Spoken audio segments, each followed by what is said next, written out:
السلام عليكم صديقي، واهلا بيك في فيديو جديد ليك، واللي هنتكلم فيه النهارده عن واحد من افضل البرامج الموجوده على موبايلات سامسونج، وهو برنامج الجود لوك، واللي بيديك امكانيه انك تخصص كل شيء في الموبايل بتاعك.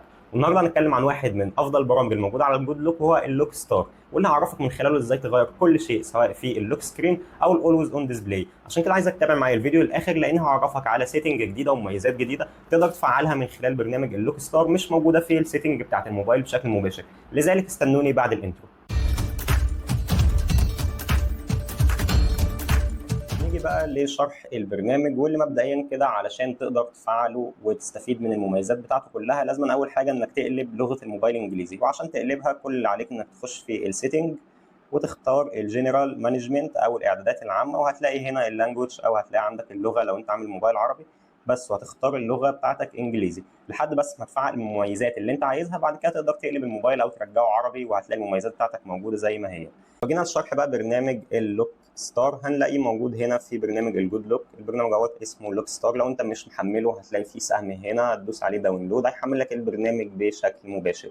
نيجي بقى للواجهه بتاعه البرنامج، هنلاقي في الاول السيتنج الاساسيه او اللي هي بتبقى ظاهره معانا بشكل تلقائي لما نيجي نعدل على شاشه الاف، زي انك تعدل حجم الساعه واللون بتاعها، تقدر تعدل الحجم زي ما انت عايز، اللون كذلك الستايل بتاع الساعه تقدر تغيره زي ما انت عاوز. انا بحب الشكل دوت، خليه هنا.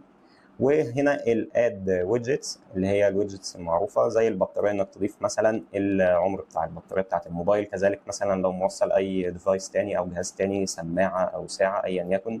في الويزر هنا انا بحب اضيف شكل القمر دوت، يعني زي ما انت عاوز.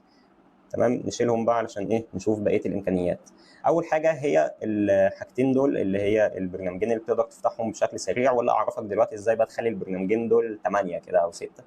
المهم نيجي للمميزات بقى بتاعت اللوك ستار. الايقونه بتاعت اللوك ستار ديت لو انت عامل الموبايل عربي مش هتلاقيها ظاهره معاك، وديت اللي من خلالها تقدر تفعل بقى المميزات الاضافيه اللي بتبقى مش موجوده على اللوك سكرين بشكل مباشر.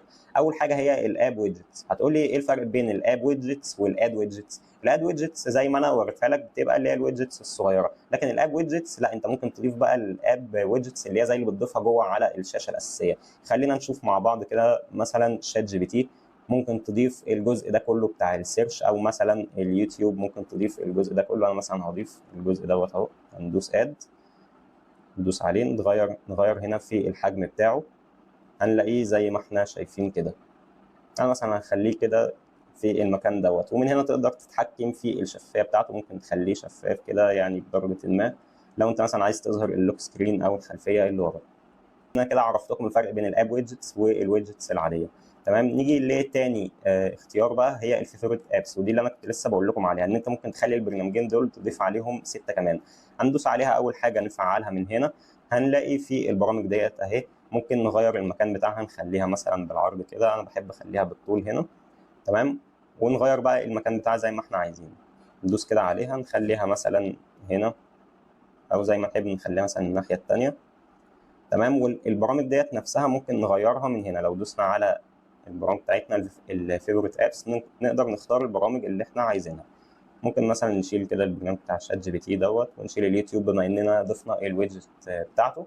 نخلي تمام هما الاربع برامج دول، خليهم كده على اليمين علشان يبقوا ايه سهل الوصول ليهم.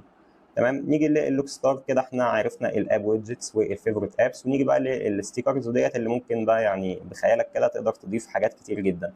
انا مثلا هضيف الستيكر دوت اهو بتاع الجمجمه دوت، تقدر مثلا تحطه كده هنا وتغير المكان بتاعه زي ما انت عايز، وبرضك تغير الشفافيه بتاعته لو انت عايز تبين اللوك سكرين اللي وراه.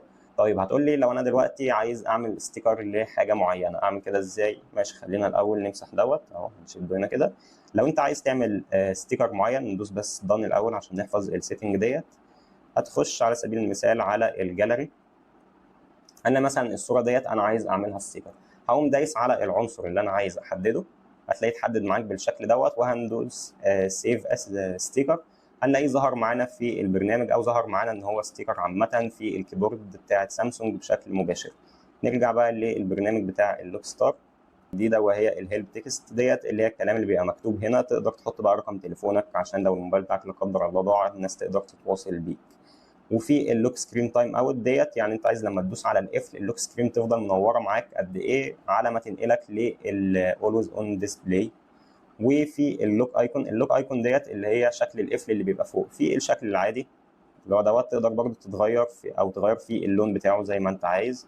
تقدر تخليه ان هو يحدد ادابتد فروم وول بيبر، يعني ان هو يحدد اللون بتاع شكل القفل بناء على اللوك سكرين اللي انت حاططها. تقدر بقى تحط الاشكال اللي انت عايزها، ومن الزائد ديت تقدر تدوس على او تحط شكل جديد زي ما انت حابب، وتقدر اساسا تمسحه خالص. يعني لو دوست هنا قفلت ديت هتلاقيه مبقاش موجود اساسا معاك.